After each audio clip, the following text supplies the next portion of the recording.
I recently did a video where we looked at some of the best conversions of so-called impossible splits. As I mentioned in that video, obviously nothing is impossible as these splits do get made, but they are incredibly unlikely to be made, especially on TV. So in this video we're going to look at some more impossible split conversions, as there were quite a few that I didn't manage to put into my previous video.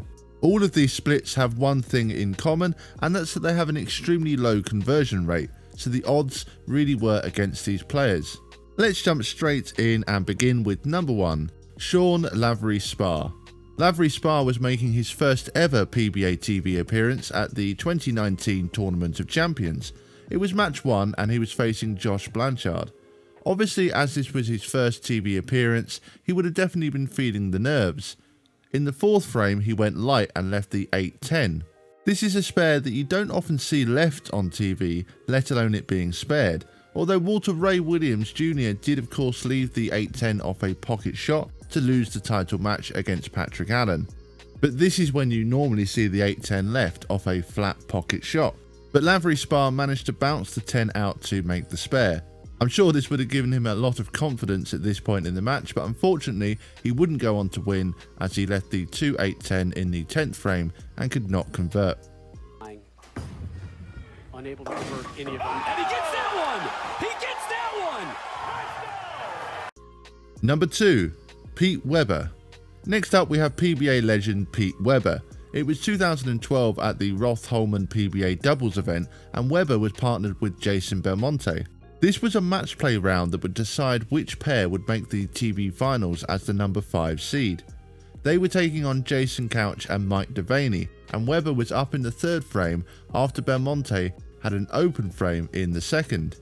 Weber went light, leaving the 2-8-10. We saw this made in the previous video I uploaded when Dick Allen managed to pick this up. Weber managed to spare it in a very similar fashion, kicking the 2-pin over to the 10 and then getting the pins to bounce back over to take out the 8.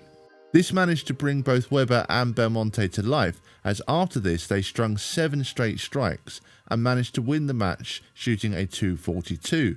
They then managed to win match number 3, which earned them the spot as the 5 seed on the telecast.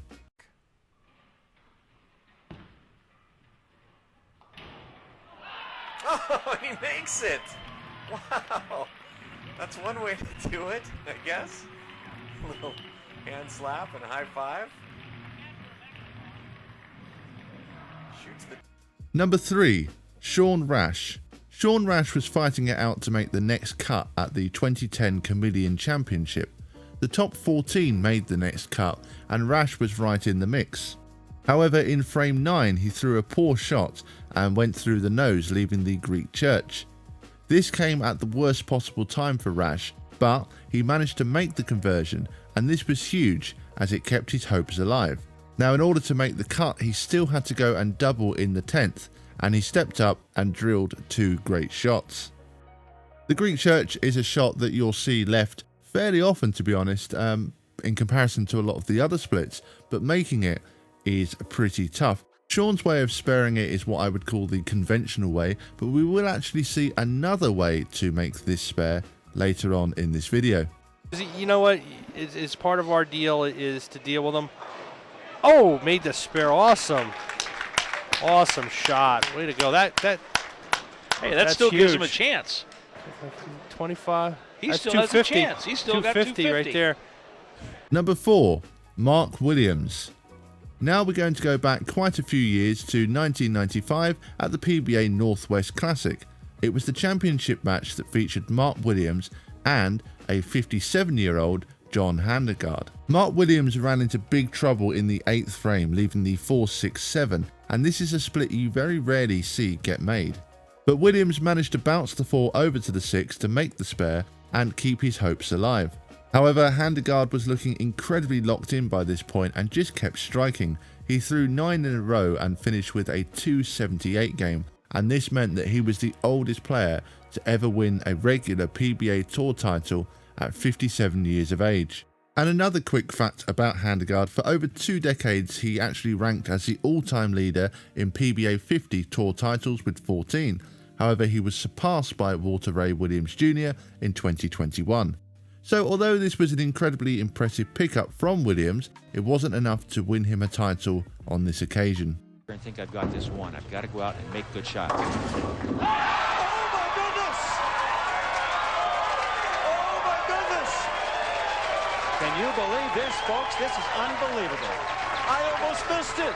We're going to look at it again. He throws it hard and straight. Watch the pin action up out of the pit, and his reaction was unbelievable. Look at his eyes. Yes. Oh my goodness. Number 5, Martin Larson. Our final entry on this list is another Greek church conversion, and this time it comes from Martin Larson. What's unusual about this pickup is how Larson actually spared it. The camera angle isn't great and his head gets in the way of the pins, but you can see he throws the ball towards the 2 pins, the 4-7, and manages to flick them over to take out the 3 pins on the right side. Normally people will go for the 3 pins, mainly because they want to try and get good count, because in all likelihood it will be an open frame, so 3 pins is of course better than 2. But Larson's spare showed that perhaps this could be a better option if you're trying to convert the Greek church. And that is going to bring us to an end of today's video. As always, I'd love to hear from you all in the comment section below. Let me know if you've made any of these splits yourself. And also, it can be quite hard sometimes deciding which spares and which clips should make these videos. I try and include a wide range of clips, in terms of types of bowlers, different time periods, etc. But perhaps you feel that I missed a few really big split conversions out. And if so, let me know in the comment section below, because I may well make a part 3 of this, so any suggestions would be much appreciated. Once again, thank you very much for watching, and if you've yet to subscribe to the channel, I'd really appreciate it if you wouldn't mind going ahead and clicking the subscribe button below. Until next time, thank you bowling fans, and see you all next time.